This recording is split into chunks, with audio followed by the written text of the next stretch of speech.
Well, hello and welcome to another edition of the OESA Economic Brief. My name is Mike Jackson, and I have the pleasure of serving as Executive Director of Strategy and Research here at OESA. And again, this is not meant to be something comprehensive. It's a bit of a brief recap here, given the fact that it's been so volatile. So with that, let me just jump right in.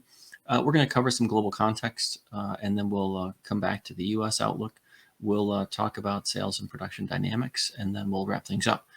With that, let me just highlight here, obviously, the Russian invasion of Ukraine has had a significant impact here on the global economic outlook. If we look here again, last year, kind of some really strong performance on a global basis in many respects for a variety of reasons. Albeit from base effects, right? We had some very, obviously the recession here in 2020. And so as a result, kind of appears a bit stronger here last year, but we also had some very strong government spending. We also had then very strong household savings rates as a result of, lockdowns and the rest. And so what we see now is certainly some strong indications, and yet as a result of these new uncertainties with regard to Russia, it has contributed to an overall trimming, if you will, of the outlook here in the near term. In some markets, as a result, some give back or some recovery, if you will. And so when we look at the U.S., however, down 0.4 of a point here for this year, and down 0.5 point for next year in terms of GDP. So at 3% and 2.4% here. Now, that said, that is still a pretty strong number. And as I mentioned, consumers very, those with savings are in a very strong position, willing and with a desire to spend. And so as a result, we do expect that that's going to continue to contribute to some inflationary pressures with regard to pricing. If we look at housing, we look at vehicles and other areas as well. So if we look at the other markets here in North America, Mexico down 0.6 here this year, and then kind of a leveling off even in 2023 at 2.1%. Canada kind of down 0.2 of a point here in 2022 at 3.6%, and then holding pretty strong there at 3.4% for next. If we look at the rest of the world, Eurozone, obviously, as a result of the impact here of Russia, down 0.4, and then only modestly 1/10 of recovery here next year. Obviously, significant implications, and we'll talk about a little bit more, but huge implications relative to raw materials, relative to energy, and so significant factors there. Japan, some pretty big swings. If we look at China, a bit more moderate. And then I think just to wind things down here, if we look at on the slide, globally down 0.3 of a point and down to 3.7%, which again, on a global basis is really quite strong. And then a little bit of a additional growth here for next year at 3.2% on a global basis. So if we look at, though, some of the implications here, it truly is a shockwave in terms of the amount of volatility. This is the price per barrel for Brent, and huge implications. And so, up dramatically from a year ago, over 70%. And so, obviously, knock-on effects across the entire spectrum. Energy, yes. In terms of logistics, in terms of shipping costs, but then also the petrochem and resins and all of these incremental costs as well. So very significant implications here. Natural gas also very, very volatile. And so, I think this is going to be one of these where, given the uncertainty in the situation, obviously, negotiations for some type of resolution, continue and rises and falls based on kind of the sentiment of the day. And so this is a very volatile, very challenging time for our members.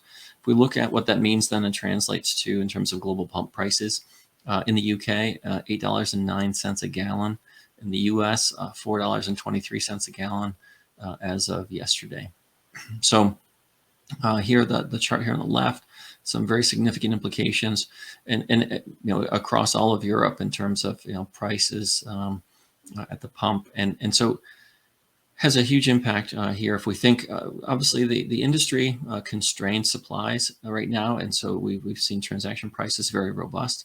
So all of that's been contributed to very strong pricing power. But right now, this all of a sudden contributes to a significant headwind in terms of households and the cost for fuel up so dramatically, having a significant impact here. And at this point in time, a disproportionate amount of product within the industry allocated toward large trucks and large pickups and SUVs.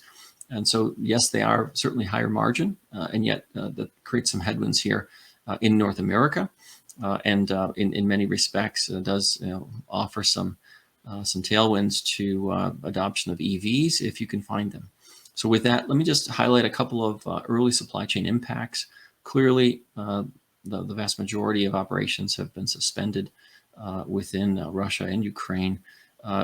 We know that wire harnesses are a key pinch point. A scarcity in this regard requires a high degree of manual labor to assemble these very complex and intricate wire harnesses.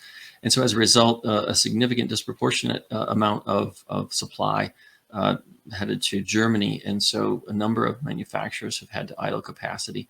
And roughly roughly three quarters of a million wire harnesses capacity per year, roughly, is sourced out of Ukraine. And so that would take a significant amount of time to transfer tooling and production.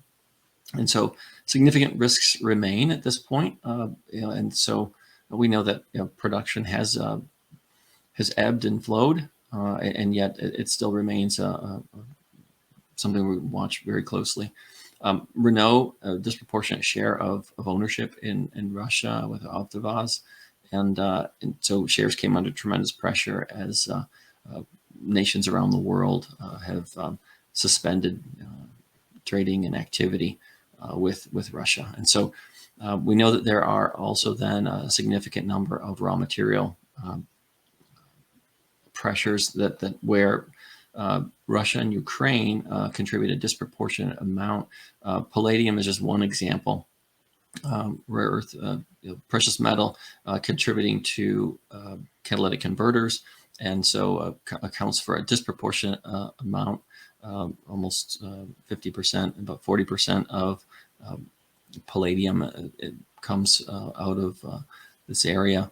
Neon gas also very, very significant share of global supply comes from this area as well, and represents a key component, key input for semiconductors. And so another pinch point there. Obviously, a number of energy companies have talked about divesting their operations in Russia and have announced such plans, dumping their 20% stakes in both BP and Shell. And without certainly with great financial cost as a result, and so billions of write-downs expected, and it just begs the question. Right now, China has been very quiet and kind of letting things play out, if you will, and yet does China stand to benefit from very deeply discounted assets that many organizations globally are walking away from? Remains to be seen. So with that, let me just highlight here in 2022, we look at light vehicle demand. In North America, we are looking at some modest growth here. A 4% growth is actually quite positive, to 18.3 million units. And so globally, looking at 3% growth to just over 84 million units this year. Really quite positive, and there may be certainly some downside pressure. We know that even just to start this year, there was a tremendous amount of enthusiasm in terms of production levels here for North America. And yet, even in the first quarter, a series of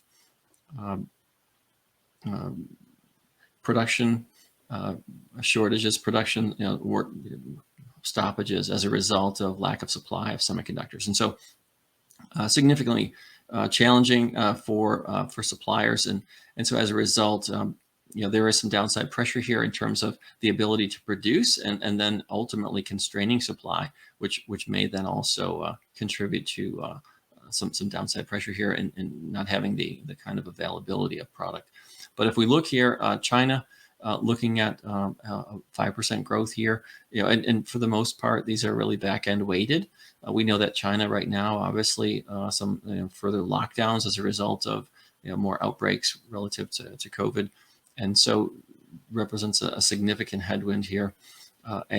So as a result, that 3% level of growth is positive, and there is certainly strong demand, as I mentioned earlier. Household savings in a very strong place. We're looking at about, here just in the U.S. alone, about $2.5 trillion of household savings, and so as a result, significant opportunity for spend, and really it comes down to availability. So with that, I'm going to wrap things up. But as ever, if I can be a resource, please don't hesitate to reach out. And thank you, and we look for us next time.